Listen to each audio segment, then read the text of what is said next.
WC, man, quick video. I don't do too many rap and entertainment videos, but when I do, you know, I do it at a high level. But anyway, man, I wanted to speak about this No Frauds diss verse, if you want to call it that Nicki Minaj released, maybe off of her new album. I'm not sure. I don't know if it's just just something that they threw on iTunes, but I think it's something from her new album or some type of album that they're gonna be doing.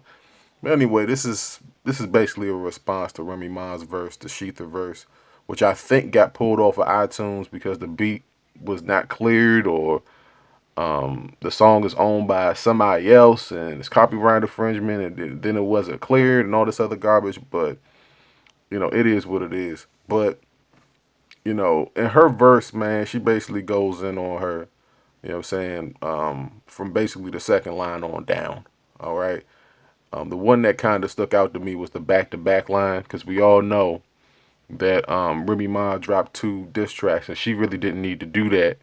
But I guess she just wanted to, put her stamp down on it. She says back to back, you mean back to whack, back to back. Me and Drizzy laughed at that, and I'm gonna be real with you. You know, like just bar for bar, Remy Ma stuff was a little bit more hard hitting. Nicki Minaj in this track spoke like she kind of spoke like she didn't view Remy as competition. And like, look, I've said this before about Nicki Minaj, and I'm going to double down on. I'm gonna triple down on it. If you're like, if she put some long ass posts on Twitter. I should show y'all that too. You know what I'm saying? She put some long ass posts on Twitter here, right? And you know what I'm saying? She's sitting up here talking all this other, this other nonsense here, right? This is the first thing I seen when I logged on, cause it is what it is. I don't be following these celebs like that, cause I got my own stuff that I gotta do. But she did that, speaking about a whole bunch of stuff that didn't make too much sense to me. I'm just gonna be real to you. This response is, a day late, you know, $1 short. You know what I'm saying? 75% of a diss song. You know, back in the day, the entire track was basically viewed as a diss, and this is just one verse. I mean, it's continuous disrespect for Remy Ma and her credibility and everything that kind of goes along with that.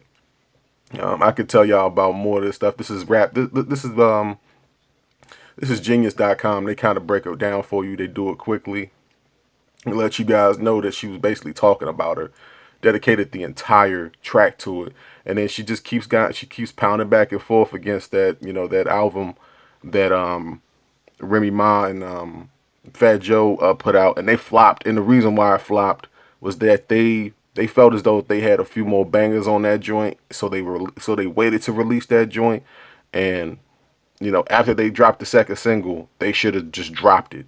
You know what I'm saying? And it is what it is. That's just the cruelty of the business. I think that the tracks on there was kind of there was a couple songs on there that was pretty hot, but the whole entire album. And then in this day and age, people not going out and buying albums anyway. They'd just rather rip it off a line or trap the bandwidth, if you want to go there and say that phrase with it. A lot of people not buying albums nowadays anyway. So album sales really don't. Let me say it like this, because this is one of Nicki's talking points. She's talking about album sales and all this other stuff.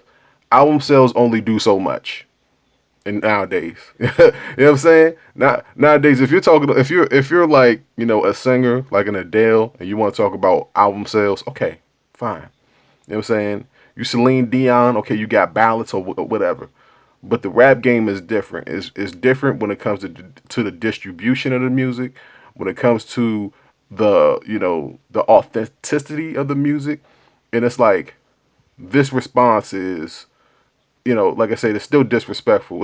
Honestly, it's disrespectful to her fans. Number one, because she didn't give you a whole song by herself. Number one, and then number two, it's like the response time to it just makes me question, along with a lot of people, if she wrote this verse. All right, when you come out with a fast response, I can't question if you wrote it or not. You know what I'm saying? That's basically how rap works. You got a bunch of people try to lay down some type of judgment on this whole beef, and you guys don't even understand the fact that You know, if you're gonna drop a diss track, and people keep coming back to this, they'll be like, okay, well Nas didn't immediately respond with Ether. He dropped Ether on Jay-Z's birthday. Okay, he can get away with that because of the symbolic aspect of it. This No Fries track just dropped on a random day. I mean, and it was 2 weeks late, as far as I'm concerned. So let me know how you guys feel, man. It's the WC. Clearly, this entire verse. If I could scroll up and down, this is going back at her, and you know, Drake and Lil Wayne. They're featured on the track. This is a disrespectful way of coming back at her. She doesn't view Remy Ma as any type of competition whatsoever, because number one, of the time that it comes out and the length of the song that in which she was a factor in it. We could debate if it's an official diss track or what have you. I say that it's a half-ass response to the entire 7 minutes that Remy Ma gave to her. I'm not trying to pick no sides, but you tell me who won. It's the WC, man. I'll try to put like a nice little thumbnail so y'all can watch this video. Till next time, two fingers in the air. I'm gone.